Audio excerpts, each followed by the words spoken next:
Salut Arnold! Hey, je vois que la fin de soirée de la fête de la bière est un grand succès! Mais n'oublie pas, hein, demain matin, tu as la conférence des youtubeurs qui ont un QI inférieur à 60. Et si tu arrives en retard, ta carrière sera quelque peu grillée. La vessie contient confortablement 150 à 200 ml de liquide. Mais après 400 à 500 ml, tu vas commencer à ressentir une certaine pression. Oh, tu as dû beaucoup boire. On dirait que le patron est de mauvaise humeur aujourd'hui. Et c'est clair, il ne va laisser personne faire de pause pipi.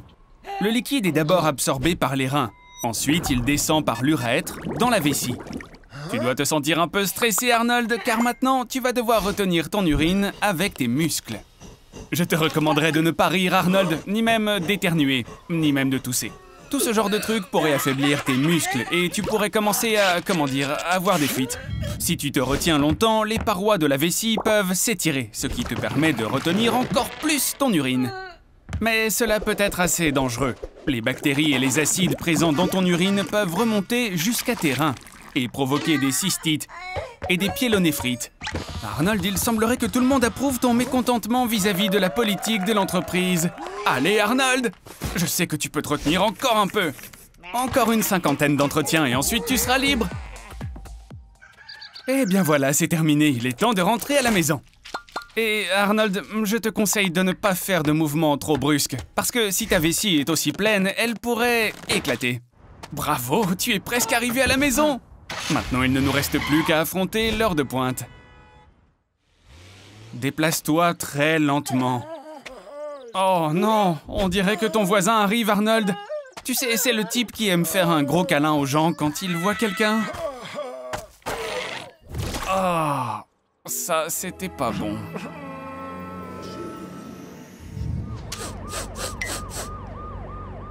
Six months later. Est-ce que tu rêves d'être Spider-Man? C'est plutôt cool, mais ne me dis pas que tu as envie de te faire mordre par cette araignée. C'est une veuve noire.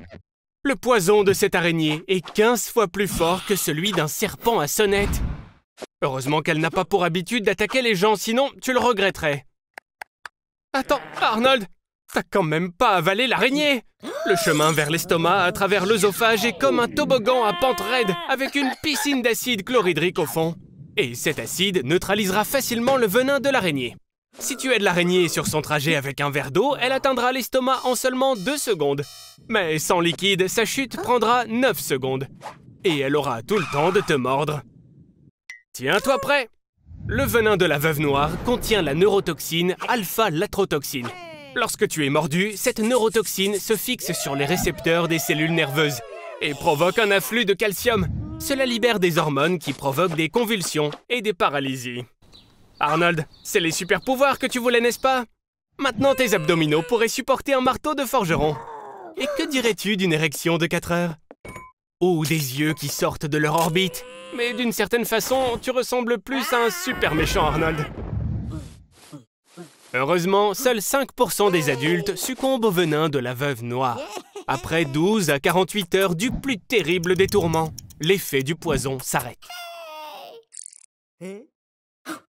Arnold, non, arrête! Ce n'est qu'une petite araignée ordinaire, toute innocente.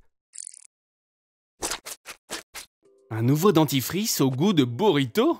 Qu'est-ce que c'est que ça? Mais non, mange pas ça, espèce de crétin! Le dentifrice contient du fluor et manger aussi peu que 0,3 g de dentifrice peut augmenter le niveau de fluor dans ton corps. Si tu devais manger ainsi pendant 30 jours, tu pourrais développer une fluorose et ta bouche se transformerait alors en une galerie d'art où chaque dent aurait un motif et une couleur différente et unique. Arnold, je pense que tu es le meilleur pour monnayer des expériences sur ton propre corps. Mais il y a un petit problème. Il n'y a pas que les touristes qui veulent prendre des photos avec toi, mais aussi les dentistes. Après tout, tu es la seule personne à avoir mangé du dentifrice pendant une semaine. C'est difficile à croire, mais si tu manges du dentifrice avec du fast-food, le risque de souffrir d'obésité augmente de plusieurs fois. À cause des agents antimicrobiens censés combattre les bactéries de la cavité buccale, ils vont détruire le microbiome de ton estomac, perturber ton métabolisme et te faire gonfler comme un vrai ballon d'anniversaire. J'ai 2 nouvelles à t'annoncer. La bonne nouvelle, ton dealer s'est fait prendre et risque la prison. Et la mauvaise, tu es dans un état épouvantable et ton diagnostic est dépendance au dentifrice. Oui, qui aurait pensé qu'à cause d'un peu de dentifrice, tu te retrouverais au bord de la mort?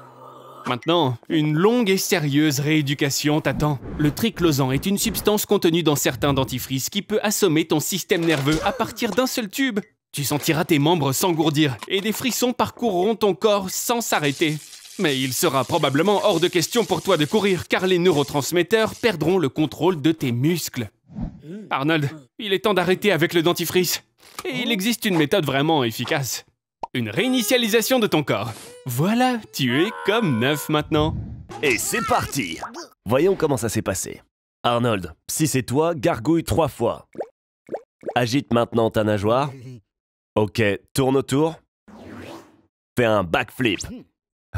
Maintenant, je peux voir que c'est vraiment toi. Toby, mauvais garçon, mauvais! Remets l'aquarium à ça. Oups. Arnold, retiens ta respiration.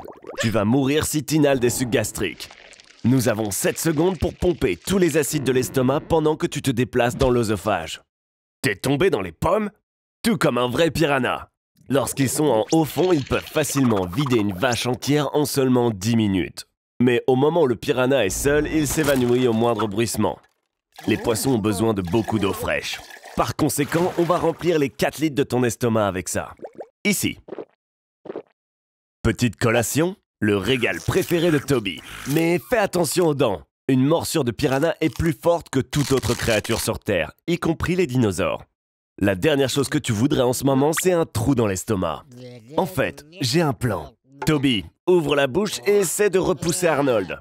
Arnold, tu vas nager jusqu'à la sortie. Allez les gars, on le fait ensemble. Arnold, tu sembles avoir confondu l'entrée avec la sortie. Éteins ta carte Google et commence à ramper. Toby, tu continues à essayer de le pousser. Tu ne pourras pas le sortir de là sec. Maintenant, où ai-je mis mon sac à lavement de 5 litres? Ah, le voici. C'est mieux, il ne vous reste plus qu'à nager environ 4 mètres. Wow, les choses que tu te mets dans la bouche! Je n'ai pas vu un Tamagotchi depuis les années 90 au moins. L'eau est presque terminée. Pagaie vers la lumière!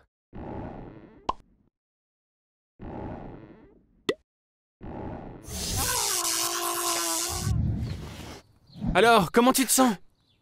Est-ce que t'es en train de parler en klingon? The next day. Des piments super épicés, des chips au wasabi méga épicés, des ailes de poulet? Oh, Arnold, j'aimerais que tu fasses attention quand même. C'est la capsaïcine qui est responsable du piquant dans tous ces produits. Elle affecte les récepteurs gustatifs, créant ainsi une sensation de brûlure. Ça déclenche une poussée d'adrénaline, ça augmente le rythme cardiaque et la température de ton corps. Les aliments épicés rassasient plus rapidement et augmentent la dépense énergétique, ce qui contribue à une perte de poids. En revanche, un excès de nourriture épicée peut provoquer une gastrite. C'est une indigestion. Et avec une consommation régulière, la sensation de piquant s'émousse. Arnie, c'est l'occasion ou jamais! Un concours de mangeurs de piment! Et le Blazing Surfer sera là! Alors Arnie, tes concurrents sont un Mexicain et le diable en personne. Et toi, Arnold, tu vas manger le piment le plus fort du monde, le Carolina Reaper. Que Dieu ait pitié de toi. Les aliments épicés ne provoquent pas de maladie de l'estomac. Ce sont les bactéries nocives qui pénètrent dans le corps avec les aliments crus qui en sont la cause. Si la maladie ne progresse pas, la consommation d'aliments épicés peut même aider à prévenir la propagation des bactéries. Mais n'oublie pas, si la nourriture épicée te dérange, minimise sa consommation. Garde le sourire, Arnold! Après tout, les plats épicés contribuent à la libération de l'hormone du bonheur. Et surtout, après avoir été en contact avec un piment, ne te frotte en aucun cas les yeux. Tu te brûlerais les muqueuses. Et n'essaie surtout pas de rincer ça avec de l'eau, car cela intensifierait la sensation de brûlure. En revanche, le lait peut t'aider. L'acide citrique présent dans le lait, le citron ou l'orange peut laver la capsaïcine des récepteurs et te soulager. Allez, Arnold, tu peux le faire! Ton idole te regarde! C'est fait!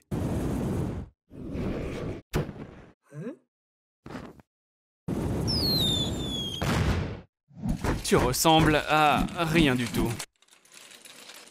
Mais au moins ça valait le coup, tu as remonté le moral à beaucoup de gens. Attends, est-ce que tu es dans le coma? Tu as mangé un burrito qui contenait les œufs de quelques ténias très intelligents. Arnold, regarde ça. Ils ont construit toute une métropole en toi. Ils ont même construit un zoo. Allons voir le zoo. Nous sommes lundi, il y a donc une réduction de 50%. Mon Dieu, c'est un zoo de virus et de bactéries pathogènes. J'admire les intrus. La grippe espagnole, la peste, le virus Ebola, la tuberculose, la grippe porcine et aviaire, la typhoïde, la variole et un tas d'autres agents pathogènes rares, et tout cela au même endroit. Regarde, il y a même mon préféré, le Boronavirus, peu étudié. Aussi connu sous le nom de la maladie du cheval triste. Elle affecte principalement les chevaux, les moutons, les vaches, les lapins et d'autres animaux. Arnold, je ne mettrais pas mes doigts dans la cage si j'étais toi. On soupçonne que l'infection provoque la schizophrénie.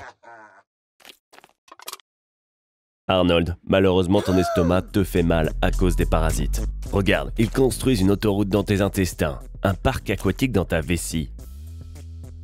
S'ils construisent un centre de données dans ta tête, tu vas très probablement y passer. Parce que ta tête est très petite. Tu dois trouver comment les expulser de ton corps, et le plus tôt sera le mieux. Si tu ouvres toutes les cellules de ce zoo de Pandore, il est probable que cela t'aidera à expulser les vers. Montage. Dis-moi, ça fait déjà 1 heure que tu joues à ce jeu. Waouh! Félicitations, Arnie! Qu'est-ce que t'as gagné? Un bon d'achat pour 1 an de chips? Cool! Maintenant, tu ne pourras manger que des chips pendant toute une année. Il ne te faut qu'environ 500 grammes de chips pour couvrir ton apport calorique quotidien. Sur une année, tu devrais donc manger un peu plus de 1500 paquets de chips. Allons-y, commençons. Ah, ce merveilleux petit craquement des chips lorsqu'on croque dedans. Tu savais que sans ce petit son, les chips sembleraient 15% moins savoureuses? Notre cerveau identifie inconsciemment ce croustillement comme un indicateur de fraîcheur. Alors, ça voudrait donc dire que si tu manges quelque chose de périmé, il te suffirait d'écouter un gros son de craquement. Il s'avère que manger des chips, c'est en fait pas très cool. Elles contiennent beaucoup de graisse trans, qui double le risque de développer une dépression. Et elles réduisent l'activité cérébrale de 25%. Allez, mon pote, essaie plutôt ces chips un peu plus inhabituels. Avec des saveurs de fraises et de concombre, Pepsi et même viande d'écureuil. Ah, en fait, en réalité, il n'y a pas d'air à l'intérieur d'un sac de chips. C'est de l'azote concentré. C'est injecté dans le paquet pour que les chips ne se brisent pas. Et pour que l'oxygène ne réagisse pas avec l'huile des chips. De cette manière, elles resteront fraîches et croustillantes jusqu'à 3 mois. Tu te sens faible déjà, n'est-ce pas? Laisse-moi te dire ce qui suit. À cause d'une carence en vitamine B12, tu risques la calvitie, la perte de vue, mais aussi une très probable mort par cirrhose du foie. Et ce n'est pas tout. On a 75 autres diapositives comme celle-là. Tu penses que tu es en train de manger des chips, n'est-ce pas? Cette marque célèbre ne produit pas vraiment de chips. Elles ne contiennent qu'environ 40% de pommes de terre seulement. Donc, au mieux, ces aliments pourraient être considérés comme des produits de boulangerie. Alors Arnie, t'as abandonné les chips maintenant? Bravo à toi, mon pote! En récompense, on va t'offrir quelques parties de jeux d'arcade. Par où commencer? Voyons voir, je te suggère le spécial Suicide Burger de Burger King. 4 steaks, 4 tranches de fromage et du bacon. 800 calories. Et regarde ces frites de Mickey D's. Elles contiennent 19 ingrédients cachés. Arnold, mange! Un seul steak de hamburger peut être composé de parties provenant d'une centaine de vaches différentes en même temps. Au total, pour l'industrie du fast-food, ce sont 50 millions de vaches qui sont dépecées chaque année. Tu as déjà terminé? Alors bois un peu de soda. Ici, il est gratuit et c'est fait exprès car il t'ouvre l'appétit. Heureusement, pour satisfaire tes envies, regarde ça. Il existe déjà 39 000 McDonald's ouverts dans 120 pays du monde entier. Et figure-toi qu'au Royaume-Uni, l'huile usagée des frites est recyclée et alimente même les camions. Au cours des 20 dernières années, le nombre de personnes en surpoids dans le monde a triplé. Tu ferais mieux d'arrêter, Arnold, car avec un tel régime, tu vas prendre 10% de ton poids corporel chaque mois. Et cela va te conduire à... Arnold, arrête ça tout de suite! Maintenant, tu as un diabète de type 2. Tu es déprimé. Et tes vaisseaux sanguins sont pleins de graisse. Et tout ça pourrait facilement provoquer une crise cardiaque. La nourriture des fast-foods est extrêmement calorique et pratiquement dépourvue de vitamines et de minéraux. Mon conseil, tu dois passer de toute urgence à une alimentation saine, cuisinée à la maison, sinon tu vas avoir de gros problèmes. Et ben voilà, ça c'est bien Arnold. Et si je te rendais une petite visite pour dîner ce soir?